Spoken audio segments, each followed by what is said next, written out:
February meeting of the Daviess County Council. Please rise for the Pledge of Allegiance.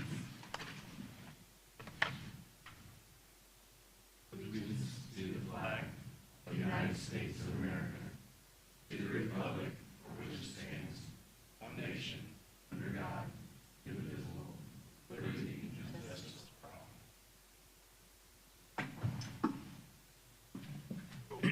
Thank you. Let the record show that everyone is in attendance this morning. We also had an executive session prior. We discussed as advertised in the meeting. If anyone has any questions for the council, just refer to us or ask Jen. Thank you. Okay, first up in our packet are the minutes from the meeting on January 8th. Did everyone have a chance to review those? Are there any additions or corrections? I'll make a motion to approve.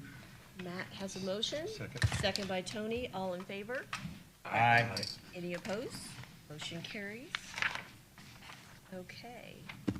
Miss Abby Brown. Wait, Oh, I'm sorry. We have a phone call. We have a change. Yeah. Yes. we have somebody who's supposed to be here and he's stuck in weather, so we're gonna move him up first. So, I gave you his cell phone number. He's already on it. Line. Oh, Okay. are you there, Paul? I'm here. Hey, very good. Good morning. How are you? Good morning. Thanks for accommodating me. The fog got in my way, so I apologize. Also here in your support is Bryant and Bob, if you need them to step forward. Okay. Yeah, I'll just go ahead and start, and those guys can fill in the details. So we are, Paul Kite with Strongbox Commercial with offices in Zionsville, Indiana. We are working on a project called, with Momentum is the contractor, but the facility is called RCE, which is Radiation Combined Environments. And it's a testing facility that will be unique in the country, and I think probably in the world. So we look at it as a very essential piece to the further development of the Westgate area, and will entrench Crane for many years to come as the leader in microelectronic testing. So the facility is 25,000 square feet. It's two buildings that are immediately south of 558, just before the Westgate entrance to Crane. It's on the property that we purchased last fall from the Economic Development Commission, Economic Development Corporation. And it will be, it's not a big building, but it's extremely complex and very technical. There's actually two buildings. One's the testing facility, and the other is a test prep facility, where the folks will be working and preparing tests for the radiation environment. The total project cost at this point is right at $30 million, and that does not include the test equipment itself, which I believe is at least that much, and probably quite a bit more for the equipment that's going in there. The plan is to start in this summer. We're finalizing the documents, the construction documents now, and the plan is to start this summer, maybe even moving dirt as early as May, if all goes well.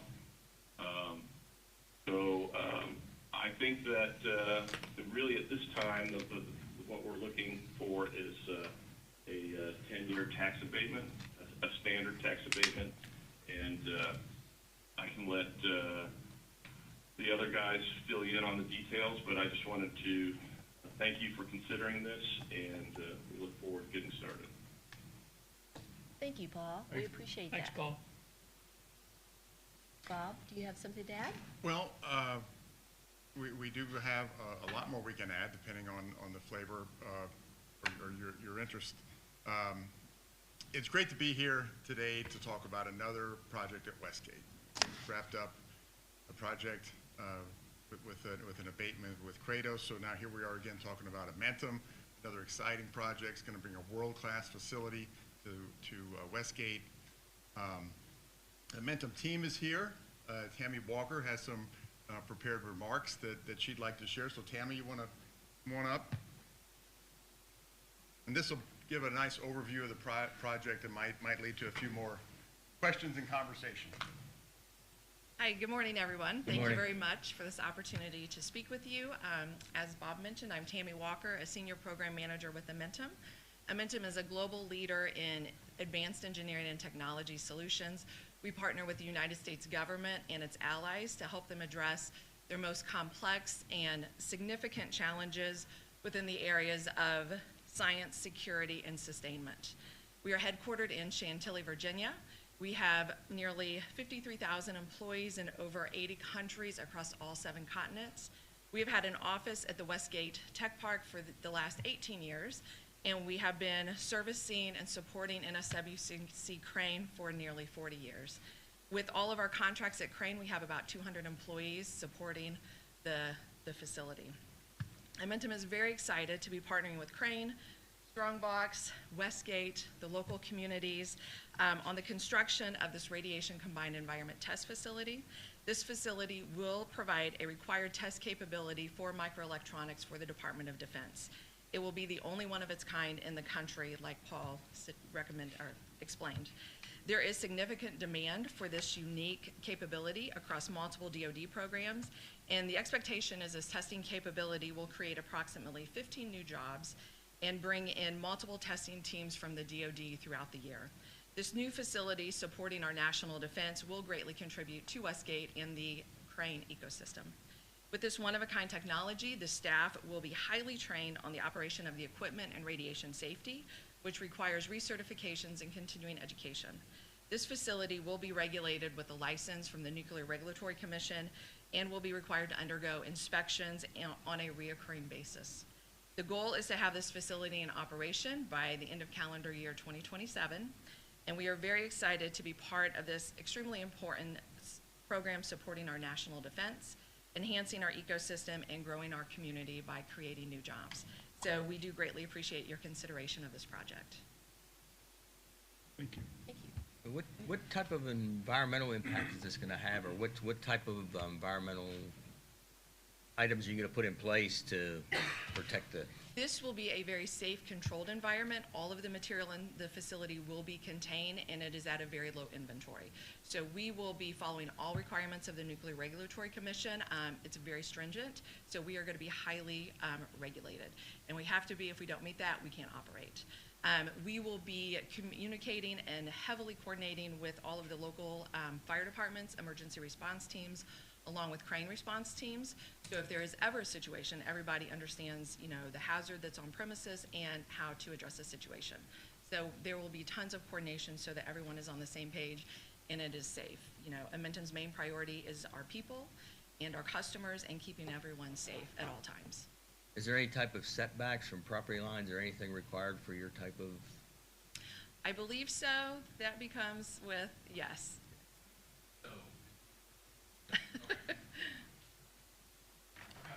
Come on up. Hey, good morning, everyone. Morning. Bryant Niehoff, USTF, the development partner up there at Westgate and Crane. So yes, to Tammy's point and to Tom's question, there are a bit of setback requirements, but it's sitting on a 25-acre parcel, and it's a, 15,000 square foot building? Did I get that? 25, actually, thank you. 25,000 square foot building. There's a lot of land that this is sitting on, and honestly, where it's located, where it will be located within the technology park, is off in this very southeast corner of Daviess County. So right at the essentially line between Daviess and Martin counties. So there's quite a bit of space there. That site was chosen for the very intent of kind of being tucked away, given the level of work that's being done there and the fact that it is more of an industrial building. If you would see the comparable facilities, I would say more like the sister facilities on the installation that Amentum also operates, they are industrial buildings, right? So compared to the character that we're trying to build within the technology park, it is more of a higher intensity industrial use, right? So kind of keeping it to the south of 558 in that area. So there was a lot of planning, coordination with the master plan that went into siting this facility for that very reason. It's a wonderful, as Tammy and Paul and others have mentioned, we'll put Westgate on the map in many, many ways. We'll put Daviess County and the surrounding region on the map in many ways. But because of, obviously, as the name implies, and the work that's being done there, we want to be very intentional with where it's sited. So we don't have any concerns there. Any excessive utility use, water or electricity? No, it's not, honestly. So You know where we're going with that, so. yeah. So, and that, as part of the planning process, was one of the challenges that we ran into with this particular site.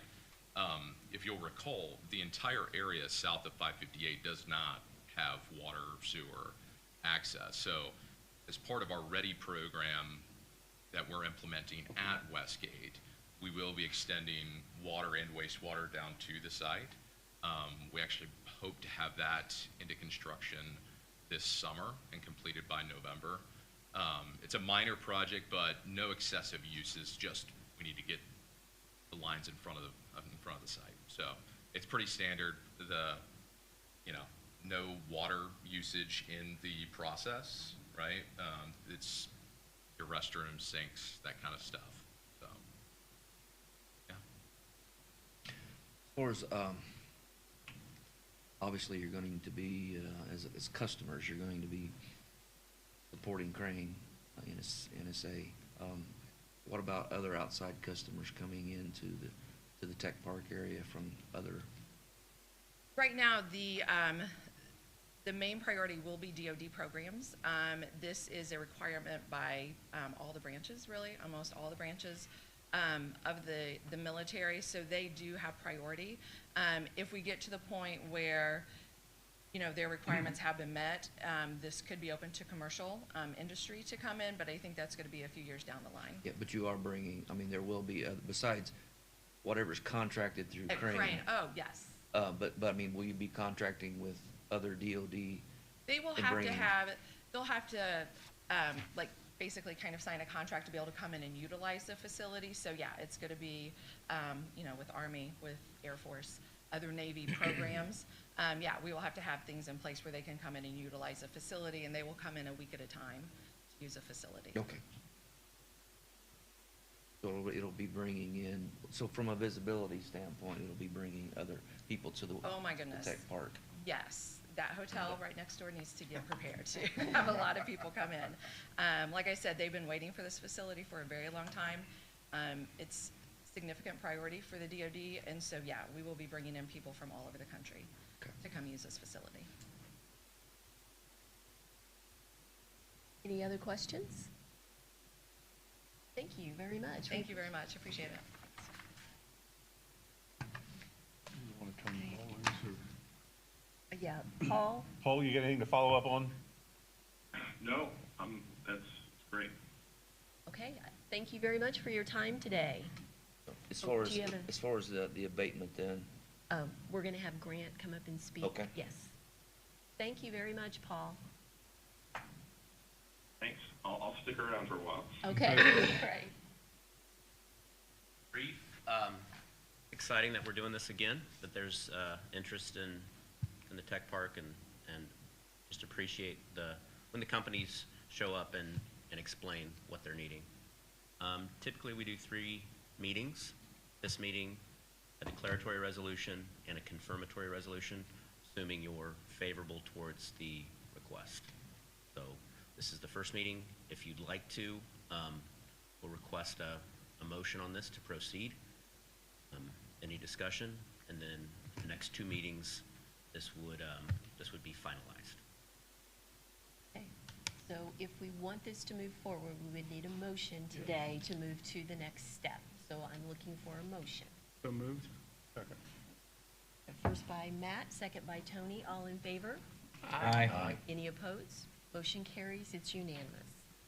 Thank you all. We appreciate it. Okay, Now, Abby, are you ready? I am. Thank you. Okay. Good morning, everyone. Morning. I'm just here to ask for a change in the salary ordinance. I think that my email was included in your packet of information. As you all are well aware, Chris Jarrett, longtime APS employee, left at the end of the year to join the Community Foundation. And as you all are aware, APS is undergoing a change at the state level where it looks like a third-party vendor is going to be taking over APS allegedly on July 1. We've yet to see how that's going to pan out. But in the interim, I am left with two APS workers, Ms. Stewart and Mr. Smith, our investigator and our director, and they have to field on-call days every single day. And originally, that was at $85 an hour, and that's a flat rate for the month that they would get paid, and they would cover 10 days. Now, there's only 2 of them, and so they are having to pick up an additional 5 days. So I'm wanting to request permission to amend the salary ordinance showing that they would be compensated at a rate of $127.50 instead of for $85 as that flat rate. And that would just account for those 5 extra days that they're having to each pick up to cover our 5-county radius for adult protective services. That money is not anything new. It's already appropriated in that line item. I'm just asking to change the actual on-call pay rate. Anyone have any questions for Abby? So you won't be hiring someone to take her place then? It's not feasible since on 6/30 I can't guarantee anyone a job on 7/1. This is a problem throughout the state that there are actually larger populous counties that are operating with 1 or 2 APS workers because there is no security in that job at this point in time. And I've been assured by both Ms. Stewart and Mr. Smith they have no plans to leave. Obviously, if we were to get down to 1, we would diligently try to fill that position, but it's not feasible at this time to try to fill that with such a short amount of time. Any other questions? So at that point, from being a county employee, we will no longer have APS workers that are county employees?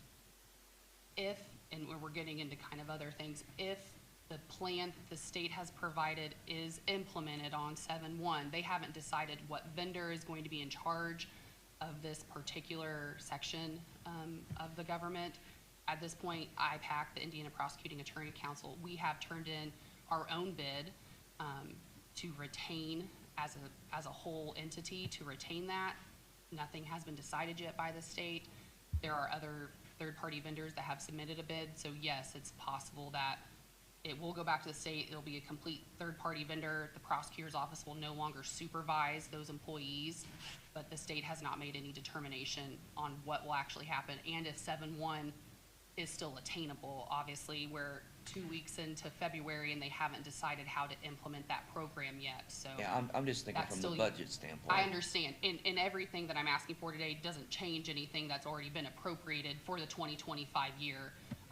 And as I know information, I'll certainly let the council know, but at this point, the state is saying 7/1, there's going to be a transition, but time is quickly going away in the hourglass, so I'm not sure what will happen yet.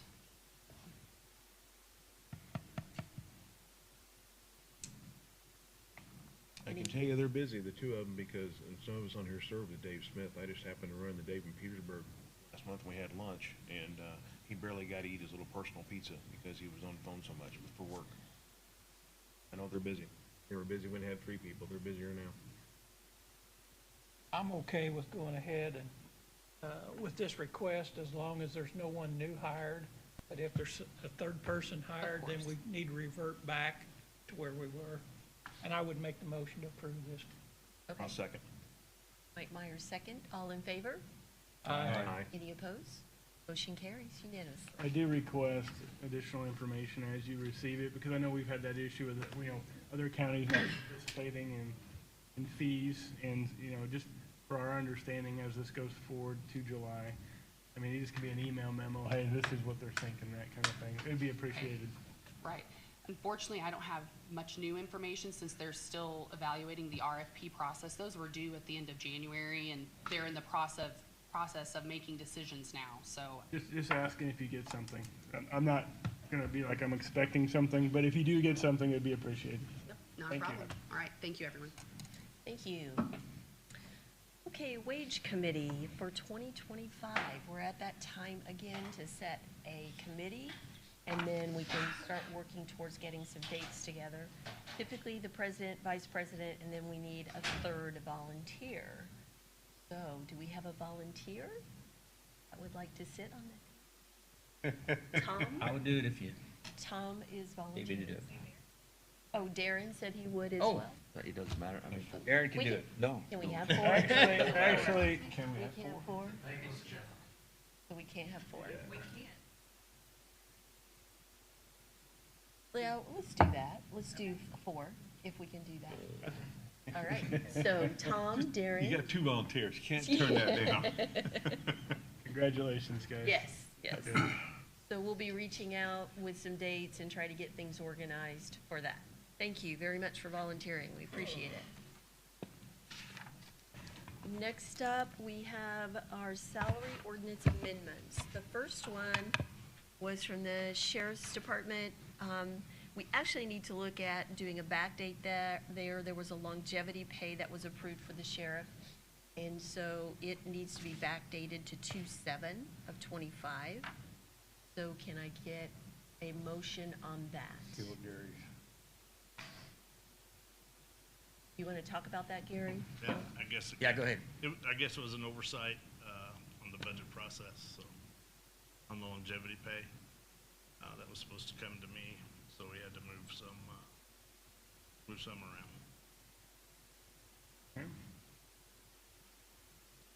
Look for a motion to approve that if there are no questions. So moved. Matt, and second by Tom, all in favor? Aye. Any opposed? Motion carries. Thank you.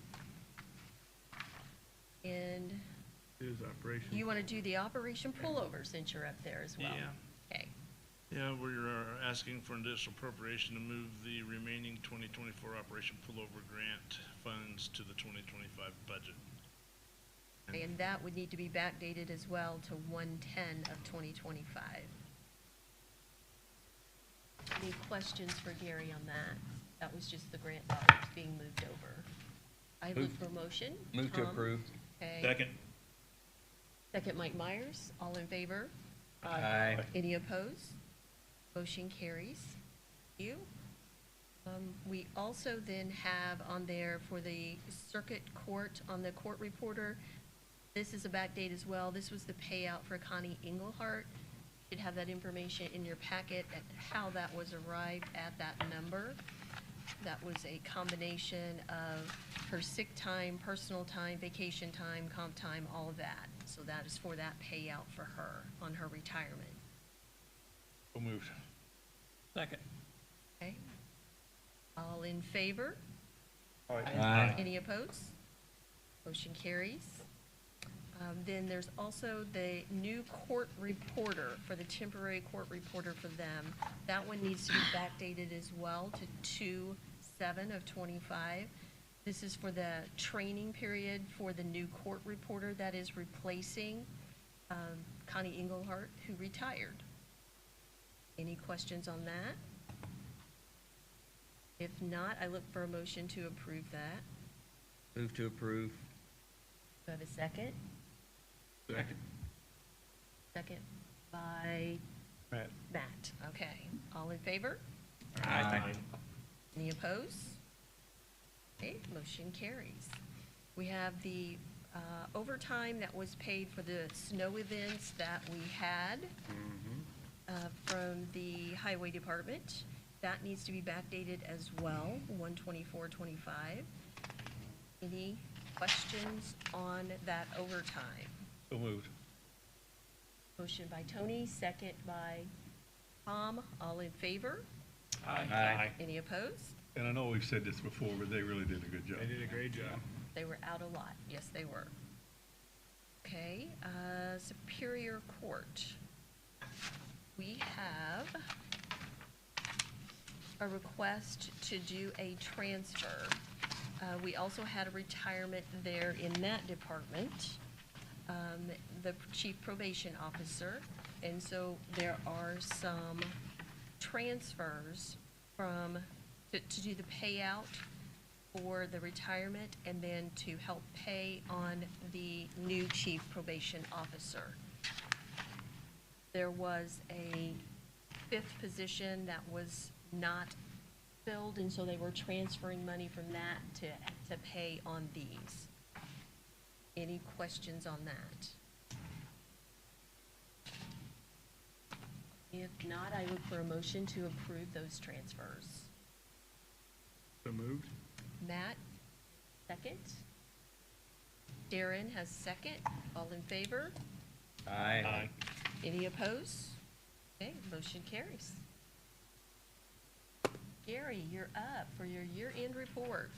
Did you get the additional for the Social Security for Operation Pullover? Yeah, we can go down to that. Operation Pullover. Yeah, the Operation Pullover and the Social Security.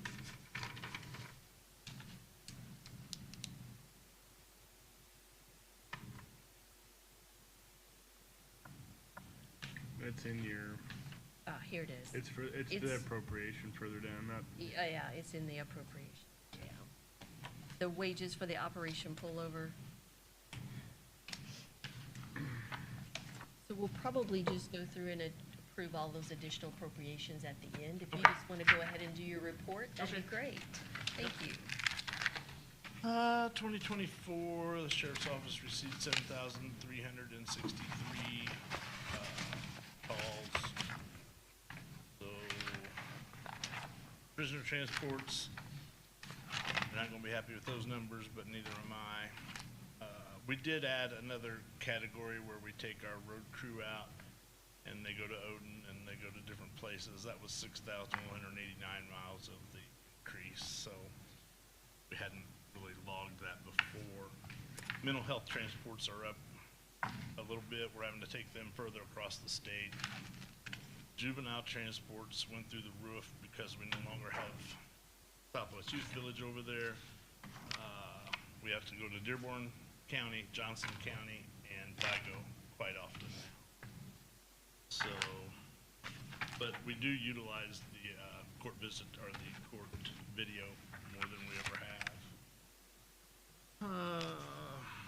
We have a total of 485 crashes investigated, 7 fatalities, counties, roads, and highways.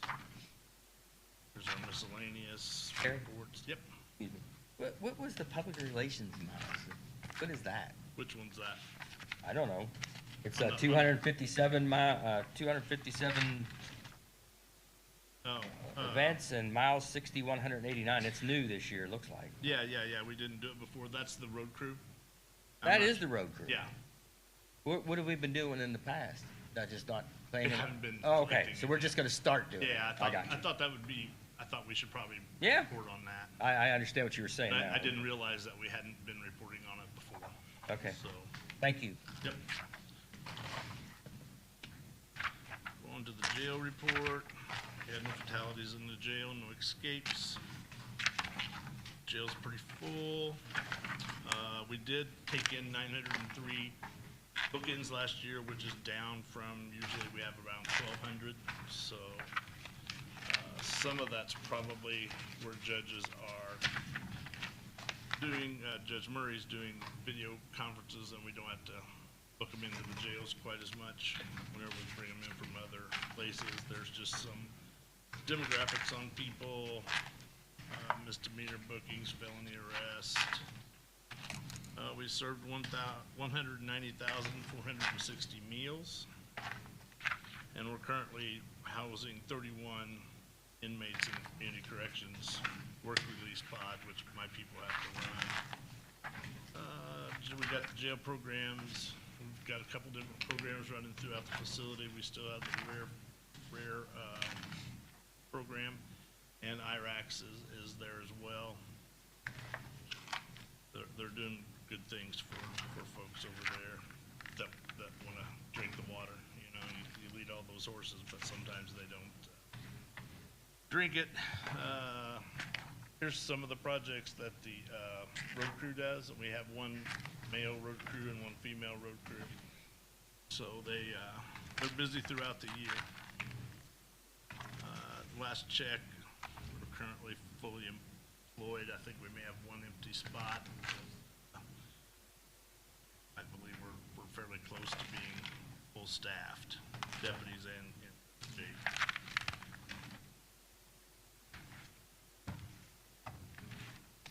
Anything else?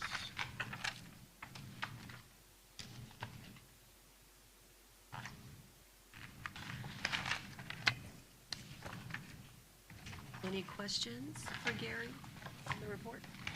Anything on your radar at the jail that you're gonna need, repairs, maintenance-wise?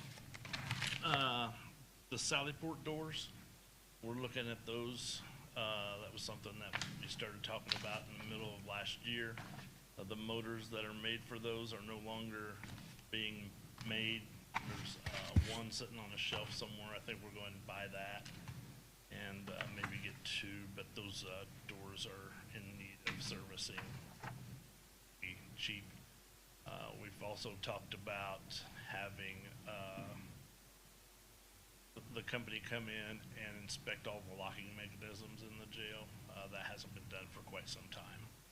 I would say it's been at least 20 years since we've had lock inspections, so we're gonna look at that and just day-to-day maintenance. You know, it's 25 years old now, so, but, yeah, the heating and air conditioning in the squad room during the cold snap, it got down to 52, and usually it would get down into the 30s, so we've done some things tweaking with the current air conditioning and heating system we have there. It needs to be tweaked a little more. Keep saying buy one of those window units, or one of those, they're a heating and air conditioning unit just for a room. They keep assuring me that we can get that fixed. I'm like, well, it's been that way for 20 years, so, you know, what are we gonna, what more can we fix? But we're trying. Thanks. Yep. Nothing else? Want to go over on the commissary Yep. Want to do the commissary? please?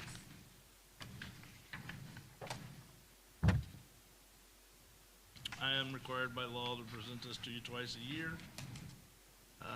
There's currently laws up there that want to present it more often. Because some sheriffs can't keep their office straight. You know, when one person screws up, we gotta punish everybody, so that's just the way that works. But there's current legislation that's in DC that may reduce the commissary that we collect, that will reduce significantly the amount of money that we collect off of this. So we're kind of waiting to see how that goes. Some people say it's gonna get killed, some people say it's gonna go through. But we'll work with our Congress to try to get that squashed. Cost this county quite a bit of money, but I know the prison system, they get like 10 million a year, so that'll significantly hurt the state of Indiana if they go through that. So. And what it's about is there's a lady out there who had like 6 of her children incarcerated, and the expense of communicating with them, she thinks it all should be for free. We digress on that. So, but that's how it got started. In this, I can't remember now the name of it off the top of my head. But it's a federal, and rather a state. Federal. It is federal. FCC.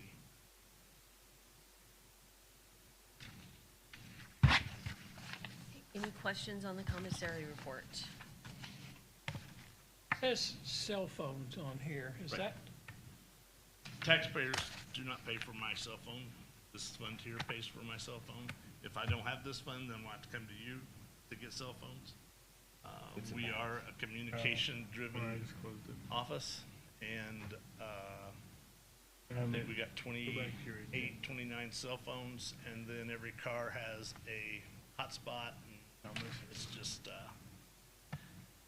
we rely heavily on cell phone, and it's paid for all of it's paid for out of the commissary fund. 143. Taxpayer don't pay for it yet. Thanks. Yep. Thank you very much. We appreciate it. Yep. Okay, additional appropriations. The court reporter and the temporary court reporter training in the circuit court, we already talked about those, so we just need a motion, right, to approve that appropriation. Yes. Motion to approve the additional appropriations from the county general for the court reporter, temporary reporter, and benefits of $31,074.30. Second. Second. Second by Mike Sprinkle. All in favor? Aye. Any opposed?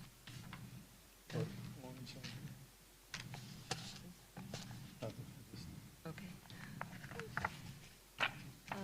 That took care of the $31,074 of the professional services on the clerk's perpetuation fund.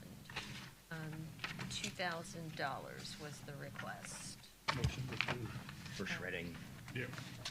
I'll second that one. Okay, Tony and Matt, all in favor? Aye. Any opposed?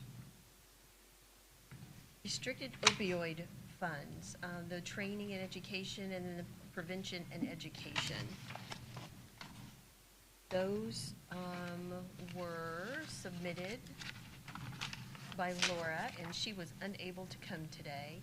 She's not asking for any new money. She was just moving existing funds around. They're not new. They were approved from 2024 and just asking to be reappropriated for 2025. So moved. Tom, do I have a second? Second. All in favor? Aye. Any opposed? All right, great. Then we have on the unrestricted opioid repair and maintenance. And her notes were the same on that. Yes. Just moving the money around on the. So moved. Tony is moving for a motion. Do I have a second? Second. Second by Matt. All in favor? Aye. Any opposed? Motion approved. And then we had the overtime that we talked about and the wages from the operation pullover. Do I have a motion to approve those? Move to approve for $5,360. Tom has a motion. Second. Second, Mike Sprinkle. All in favor? Aye. Any opposed? Motion carries. And then the wages on the operation pullover that we discussed, that Gary discussed earlier. And that was grant dollars. Motion, So moved. Mike Sprinkle. Second. Second by Matt. All in favor? Aye. Any opposed? Motion carries. And then there were some community correction transfers from equipment lease to equipment. So moved. Tony has a motion. Second by Tom. All in favor? Aye. Any opposed? Motion carries.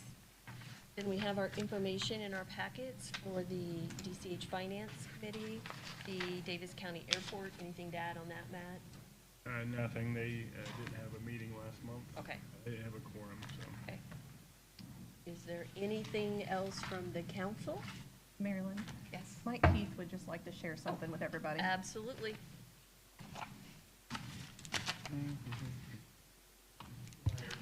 Morning. Morning. Just thought it'd be a good idea. I didn't come prepared. I just kind of thought of it, and Grant mentioned it to me that, as most of you probably know, we've talked about zoning repeal. So you guys might come up, get brought up some questions to you or whatever. We're going to have some meetings set up. Jen, you remember when those meetings were going to be? You guys have basically stated yesterday they're wanting to try to resolve one way or another what their plans are to do, to kind of move forward with. Be by July 1st is kind of an attentive date that they're wanting to try to move on whether or not they rescind that or not. They were going to be asking to try to ask the BZA to get their opinion on some pros and cons. But I think the biggest thing is just making sure the word gets out there and people kind of speak up, and just making sure if there's any concerns with that situation being brought forth, that it be announced and Yeah, if shared you guys with get them. any concerns Is this? on either side, Are you like dissolving the interlocal? Is that what you're wanting to do? pardon, I'm sorry. Is this part of the interlocal between the city and? That's part of it, yes, yeah. I've done some work in that, so I Yeah. just, yeah. Have there been complaints with what we have in existence now? I've not heard of any complaints.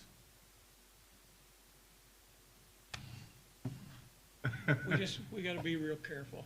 That's, I don't wanna and go- I'm starting to learn, and then I'm starting to, you know, at the beginning, and I think I said that in yesterday's meeting, I was 95% at one point when I first started into this. Now I'm starting to talk to people, and now I'm starting to back up just a little bit so I can hear. I want to hear all the information. We don't want to go backwards. So I just want to kind of get you guys aware and gather all the information you can and kind of let us know, give us your input. Appreciate that. Thank you. Appreciate it. Thank you. Thank you, Mark. And also, April the 9th is the suggested date that we have a joint session with commissioners. Just wanting to clarify, that morning at 7:45, we have an RDC meeting, and then 8:15 is a scheduled normal meeting for council. The suggestion is to go ahead and just combine and do the joint meeting at 8:15, and then you guys resume on to normal business. But I just want to verify that that's the plan of, or the preferred process that you guys want to do before we send out notice for. I would be for that. Okay. I would too. Everybody okay with that? On the Which 9th? meeting are you talking about? This would be the Yeah. combined. We're good to go? commissioners Okay. on Please, April 9th. move forward with that. Yeah. At 8:15, Jen? Yes, we'll do a joint meeting at, starting at 8:15, and then you guys will go ahead and do normal Split and do business our after, business. if that's okay. Gotcha. Just try to keep our schedule light that Right, day if we right. can. Yeah. Yeah. Anything else from the audience? If not, we'll look for a motion to adjourn, please. So moved. Matt, Second. second by Mike Sprague.